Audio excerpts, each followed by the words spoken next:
Teedii waaqayyo lubbuu kee haa fayyisu dhugaa rabbii baay'ee tokko nama gaddisiisa mucaa kana warroonni beektanii du'e jedhamee jira. Baay'ee tokko nama gaddisiisa jechuudha. Biyyi lafaa kuni kaaniif gammachuudha kaaniif immoo gadda. Mucaan kun jechuudha naaf darbiti jedhee Saawudii keessatti wanta baay'ee ta'ee namni isa beektanii jirtu miidiyaa irratti jedhee abdii qaba. Saawudii gara bahaaratiin deemanii jechuudha. Achii poolisiidhaan irree qabamanii mana hidhaa seenanii mana hidhaa sana immoo eega bahanii gara biyyaa galanii jiru jechuudha. Har'a garuu du'a isaatu dhagahame wanta baay'ee nama gaddisiisu.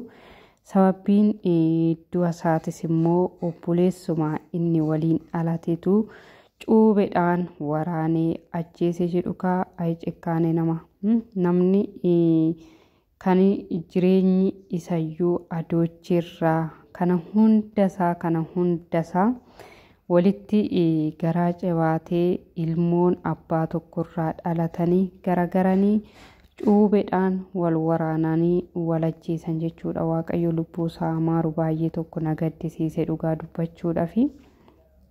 Maaliif naa darbiti jedhee olii gadi fiigaa ture. Naaf darbiti jedhee wanta baay'ee ta'e jechuudha. Gara biyyaa galee immoo du'atu isa eeggatee kinoo guyyaa har'aa boqotee rabbi balaa akkanaatis nama baasu balaa obboleessa ofiit irratti cuubeedhaan waraanee ajjeesu waaqayyo nama baraaru dhugaa dubbachuudhaaf baay'ee tokko ulfaata. Homaa gochuun hin danda'amu ani maal akka ta'e hin beeku. Bara isaati nama kan garaa walitti jabeessu yaa ta'u seexanatu nama jala deemee akkas garaa walitti jabeessa yaa ta'u baay'ee tokko nama gaddisiisa duuti mucaa kanaa. Egaa obboloota koo daftanii hin aarinaa adaraa keessan. Maaliif namni yeroo ammaa jireenyumatu isa aarsaa kophaadhuma dubbachaa deema. Hunda isaatu maraataa jenna malee maraataan hunduma jechuudha dhugaa dubbachuudha fi kan maraatu isa ifa bahe sana malee namni keessa isaatti maraatee nama hunda jechuu hin danda'ama. Kanaaf yoo aartanii obboloota keessanii walitti yoo aartanii dhiisatii deema abbaan tokko dhiisatii deema yoo danda'ame immoo araara buusa. Obboloota koo biyyi lafaatuni nama dogongorsiti.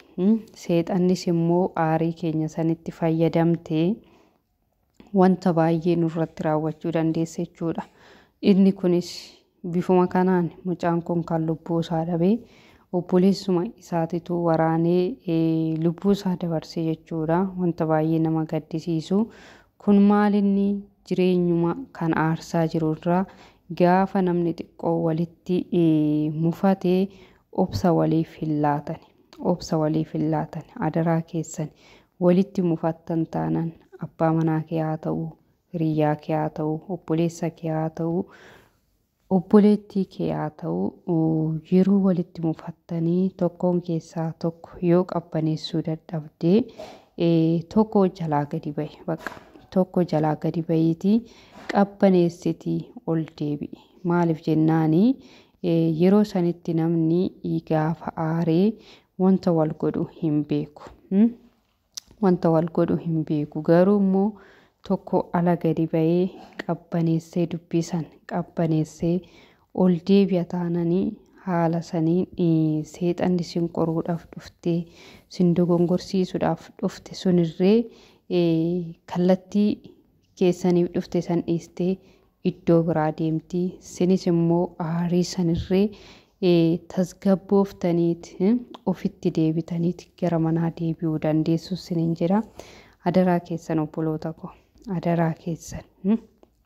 Ani wannan adaraa sinin jedhu yeroo aartanitti aarii keessan san keessuma keessanitti qabadhaa malee wal miidhuudhaaf walitti deddeebisuudhaaf aarii sanii wal jala hin dhaabbatinaa isiniin jedha. Kinoo akkanatti lubbuu walii dabarsan jechuudha obboleewwan lamaanii. kan cuubeedhaan waraanname kuni baay'ee tokko nama gaddisiisa. Ani yeroo baay'ee isaanin hordofaa yeroo baay'ee sirriitti hin beeka jechuudha. Yeroo isaan chaanaalarra hojjetanii sirriittiin isaan beeka jechuudha. Masiifaa birattis nan beeka. Bireeks Habashaawwii birattis sirriitti hin beeka jechuudha. Garuu har'a duuti isaa kun baay'ee tokko wanta nama gaddisiisudha. Baay'ee tokko wanta nama laphee namaa cabsuudha jechuudha. Mucaa ol deemaa, mucaa ganaa boru guddata jedhamee eeggamu gaafa du'ee obboleessa isaatu cuubeedhaan waraane gaafa jedhamu baay'ee tokko ulfaata. Waaqayyo qofti lubbuu isaa jannataan haa qananiisu. Maatii fi firoota isaa hundaaf immoo jajjabina haa kennu. Homaa gochuun hin danda'amu isiniin jedhe obboloota koo. Maaliif jennaan seexanni wanta baay'ee akka karoora ishiitiin waaqayyo dura ishii dhaabbatee nurraa ishii dhorka malee wanta baay'ee yaaddii wanta baay'ee gochuuf yaalti jechuudha. Egaa obboloota kanas immoo walitti buustee lubbuu nama tokko kan galaafachiistee hojii seexanaati. Hojii seexanaatanii garuu mucaan kunii osuma naa darbiti jedhee Saawudii deemee Saawudii irraa immoo poolisiidhaan qabamee mana hidhaa seenee manas hidhaa sanii bahee Itoophiyaa galee Itoophiyaatti immoo osuma jireenya isaa jiraatu lubbuu isaa darbuun baay'ee tokko na gaddisiise jechuudha. Baay'ee tokko na gaddisiise. Mucaan kunii olii gadi fiffiigaa ture malee uffee itti boqodhee hojjadhee itti gammadee guyyaa tokko boqotee hin nyaanne jechuudha. Umurii isaa dargaggummaa kanaan olii gadi fiffiigaa ture. Akka fiffiiges hin taane fi kinoo dhumni isaa xaarissaa hundi isaa waa Saawudii deemee balaa garaagaraatti poolisiidhaan dabaddabame suni har'a obboleessumti isaa cuubeedhaan waraanee isa ajjeese. Waaqayyo balaa akkanaa hunda keessan yaa baraaru isiniin jedhe obboloota koo. Maal gochuutu jira? Biyyi lafaa kuni ammanuma. Kanumaaf obboleessis obboleessa irratti ka'aa. Firris fira irratti ka'aa. Haala kanaan wal nyaataa. Baay'ee tokko nama gaddisiisa dhugaa dubbachuudha fi egaa maatii fi firoota isaa hundaaf jajjabinan hawwaa. Waaqayyo immoo obboleessa keenya kana lubbuu isaa yaa fayyisuu isa haa maaru isiniin jedhaa. Waaqayyo kaa maal godhuu miti. Bakka jirtan hundatti isin haa eegu isiniin jedhaa. Turtii gaarii.